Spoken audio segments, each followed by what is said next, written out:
Welcome to Farmtips Diary. Imagine a shipping container arriving at a disaster zone, and within hours, it's producing fresh lettuce and herbs for thousands of people daily. Mobile vertical farms are transforming how we think about food production, creating systems that can be deployed anywhere from city centers to military bases to refugee camps. This is the story of how containerized agriculture is moving beyond experimental to essential infrastructure, and why farms on wheels might solve food access challenges that traditional agriculture never could. Building farms that travel. Mobile vertical farms aren't traditional greenhouses on trailers. They're sophisticated, growing systems engineered for rapid deployment and consistent production, regardless of location or external conditions. The standard unit is typically a 40-foot shipping container modified into a controlled environment agriculture system. These containers are chosen because global logistics infrastructure handles them efficiently. They fit on standard trucks, trains, and ships. Ports and terminals have equipment to move them. This standardization means mobile farms can deploy anywhere containers can reach, which is virtually everywhere. Interior modifications transform empty steel boxes into precision growing environments. Vertical racks mounted along container walls hold growing trays stacked 6 to 10 levels high, multiplying growing area dramatically. A 40-foot container provides roughly 320 square feet of floor space but 2,000 to 3,000 square feet of growing area through vertical stacking. This density is the key advantage over traditional farming. Climate control systems maintain optimal temperature and humidity regardless of external conditions. HVAC units keep interiors at 65 to 75 degrees Fahrenheit year-round, whether the container sits in Sahara heat or Arctic cold. Humidity control prevents both drought, stress, and fungal diseases, maintaining 60 to 70% relative humidity ideal for most crops. LED grow lights replace sunlight, providing spectrum optimized for plant growth, while consuming far less energy than older lighting technologies. Modern horticultural LEDs deliver red and blue wavelengths plants use most efficiently for photosynthesis, while generating minimal heat. Computer controls adjust light intensity and duration precisely, creating ideal photoperiods for each crop. Hydroponic or aeroponic systems deliver water and nutrients directly to plant roots without soil. Hydroponic systems circulate nutrient solution through channels or trays where roots are submerged or mist. Aeroponic systems spray fine nutrient mist onto suspended roots. Both methods use 95% less water than soil farming by recycling and precisely delivering only what plants need. Automation handles most growing tasks. Sensors monitor temperature, humidity, nutrient levels, and light continuously. Control systems adjust conditions automatically, maintaining optimal parameters without human intervention. Some advanced systems use AI to detect plant stress or disease from camera images, alerting operators to problems before visible symptoms appear.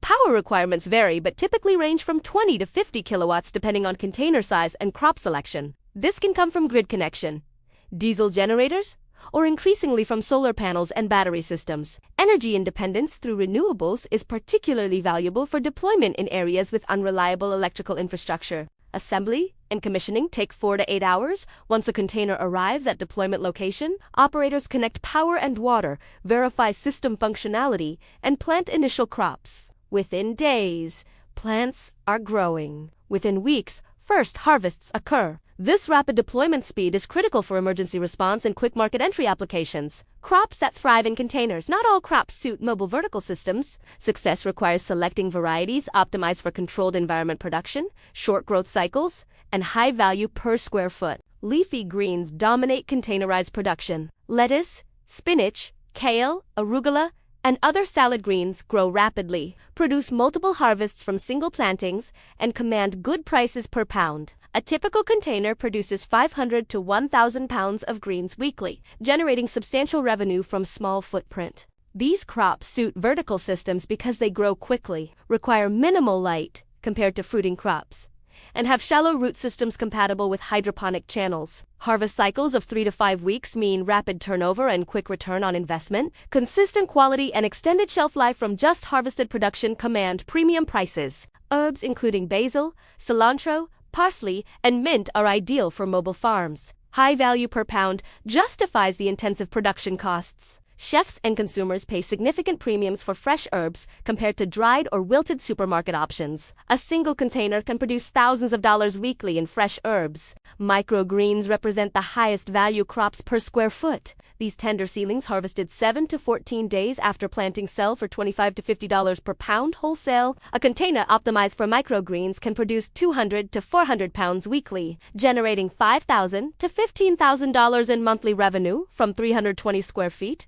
Strawberries work in vertical systems, though they require more light and longer production cycles than greens. Everbearing varieties produce fruit continuously rather than single seasonal crops. Vertical strawberry towers maximize space efficiency, while the controlled environment prevents many pests and diseases that plague field production. Tomatoes, peppers, and other fruiting crops are possible but challenging in standard containers. They require intense lighting, consuming substantial energy. Growth cycles are longer, reducing turnover. Space efficiency declines as plants need room for vertical growth and fruiting structures. Some operators successfully grow cherry tomatoes and small pepper varieties, but these crops are less economically optimal than greens. Root vegetables generally don't work in mobile systems. Carrots, potatoes, and similar crops require deep-growing medium incompatible with hydroponic channels. Their low value per pound doesn't justify intensive production costs. These crops remain better suited to traditional soil farming.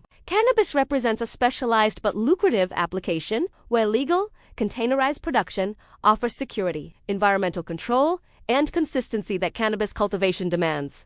The strategic principle is matching crops to system capabilities. Fast-growing, high-value, low-light requirement crops with shallow roots work best. Operators selecting appropriate crops and varieties succeed, while those trying to grow everything struggle economically and operationally. Who's deploying mobile farms and why mobile vertical farms serve diverse users with different motivations, from profit-seeking entrepreneurs to humanitarian organizations addressing food insecurity? Urban restaurants and retailers deploy containers to guarantee ultra-fresh produce year-round. A restaurant placing a container behind its kitchen harvests greens minutes before plating, creating farm-to-table literally. Grocery stores install containers in parking lots, allowing customers to watch their salad growing. This radical freshness and transparency command premium prices justifying production costs. Food deserts in urban areas lack fresh produce access because transporting perishables to low-income neighborhoods is unprofitable for traditional supply chains. Nonprofits and social enterprises deploy mobile farms in these communities,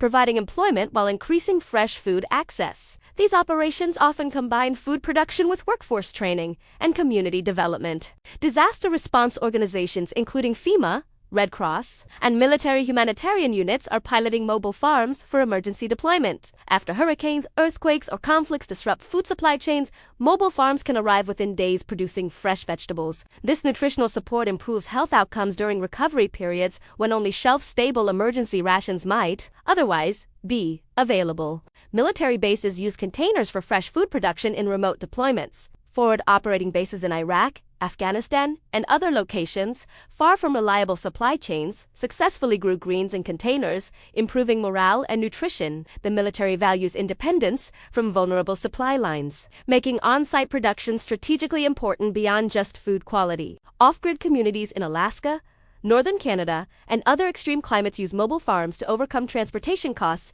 and seasonal limitations. Flying or shipping fresh produce to remote Arctic communities costs $5 to $10 per pound, making it unaffordable for many residents. Local container production reduces costs while providing year-round access to fresh vegetables impossible in Arctic climates. Schools and universities install containers for educational purposes and cafeteria supply. Students learn about controlled environment agriculture while the institution captures fresh produce for dining services. This educational application builds workforce capacity in emerging agricultural technologies while generating usable output. Research institutions deploy containers to test varieties, growing protocols, and technologies in controlled, replicable conditions. Universities and agricultural companies use mobile units as mobile laboratories, developing improvements that transfer to commercial production. The common thread is that mobile farms solve location-specific problems traditional agriculture can't address: geographic isolation, climate extremes, supply chain unreliability,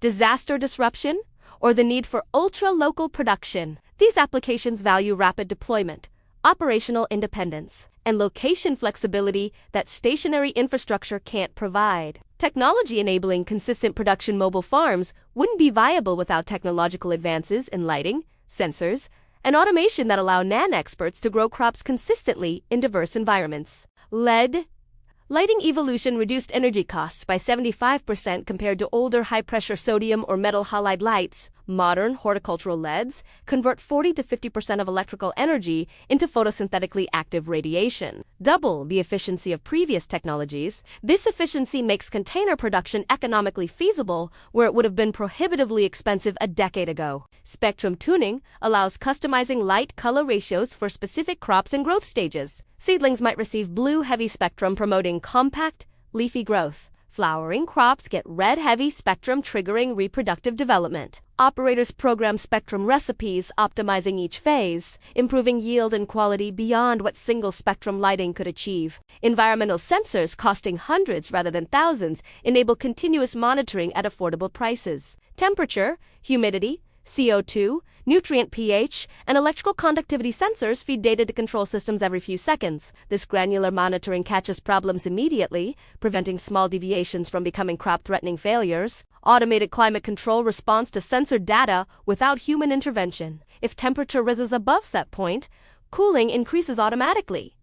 If humidity drops, misters engage. This automated responsiveness maintains optimal conditions 24/7, eliminating the need for constant human supervision. Operators monitored remotely via smartphones, only physically visiting for harvesting and planting. Nutrient dosing systems mix and deliver precise fertilizer concentrations automatically. Sensors measure nutrient levels continuously, and dosing pumps inject concentrated solutions, maintaining optimal levels. This automation prevents both deficiencies and toxicities while reducing labor compared to manual mixing and testing. Water recirculation and filtration systems capture and clean runoff, recycling it back to plants. This closed loop dramatically reduces water consumption while preventing discharge of nutrient-rich water that could pollute if released. Some systems achieve 98% water efficiency, using only what plants transpire plus minimal losses to evaporation. Machine vision and AI are entering commercial deployment. Cameras photograph plants continuously, and software analyzes images detecting stress, disease,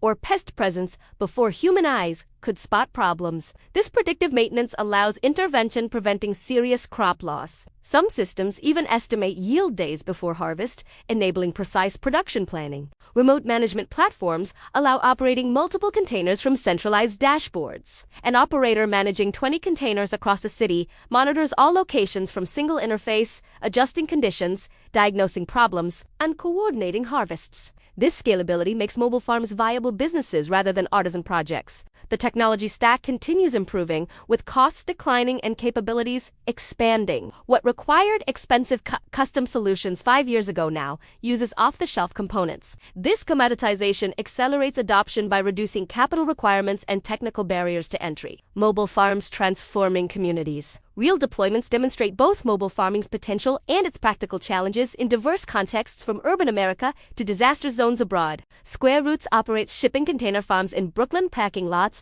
producing greens for New York restaurants and retailers. Their model trains young entrepreneurs as campus farmers operating individual containers, creating urban farming careers while supplying hyperlocal produce. The company demonstrated that containerized farming could scale beyond single operations into networks, generating significant production and employment. After Hurricane Maria devastated Puerto Rico in 2017, several organizations deployed mobile farms providing fresh produce during extended supply chain disruption. Traditional agriculture was destroyed, and importing food was expensive and unreliable. Container farms producing 500 pounds weekly of greens helped feed communities while infrastructure rebuilt. This application proved mobile farms' disaster response value, though economic sustainability after emergency phases remained questionable. Native American reservations in isolated regions deploy containers addressing both food access and economic development. Reservations often lack grocery stores and face high unemployment. Mobile farms provide fresh food while creating jobs and training opportunities. Some operations combine traditional foods with commercial crops,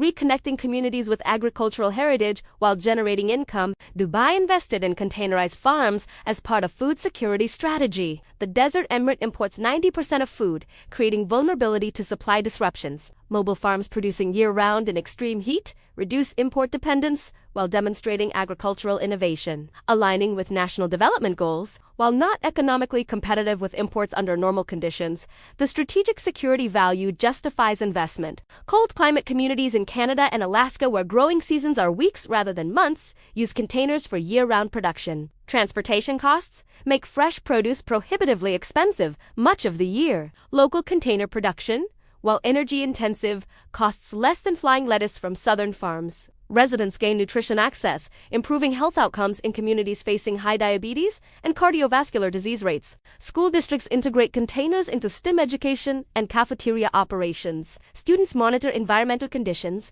analyze growth data, and harvest crops served in school lunches. This experiential learning builds agricultural literacy while supplying thousands of salad servings annually. Some schools generate enough surplus to sell to local markets, creating revenue-supporting program costs. Military applications remain partially classified, but known deployments demonstrate operational viability. Forward bases grew herbs, greens, and cherry tomatoes, improving soldier morale and nutrition. The containers survived harsh conditions, including dust storms and temperature extremes, proving robust. Military interest continues driving technology development, with benefits transferring to civilian applications. These cases reveal patterns. Mobile farms succeed where production, location, flexibility, speed of deployment, or operational independence justify higher costs compared to traditional agriculture. They struggle when competing directly with conventional production on cost alone. The value proposition is solving problems traditional systems can't address, rather than simply being cheaper ways to grow food. Recap: mobile vertical farms transform shipping containers into self-contained growing systems, deploying anywhere within hours. Interior modifications create 2,000 to 3,000 square feet of growing area through vertical stacking, with climate control, LED lighting, and hydroponic systems maintaining optimal conditions regardless of external environment. Leafy greens, herbs, and microgreens thrive in these systems, generating 500 to 1,000 pounds weekly from single containers, while fruiting crops and root vegetables are less suitable. Urban restaurants, food desert communities, disaster response organizations, military bases, off-grid populations, and educational institutions deploy mobile farms, solving location-specific challenges traditional agriculture can't address. Lead efficiency improvements, automated climate control, nutrient dosing systems, and AI-powered monitoring enable consistent production without constant supervision. Real deployments in Brooklyn, Puerto Rico, Dubai, Arctic communities,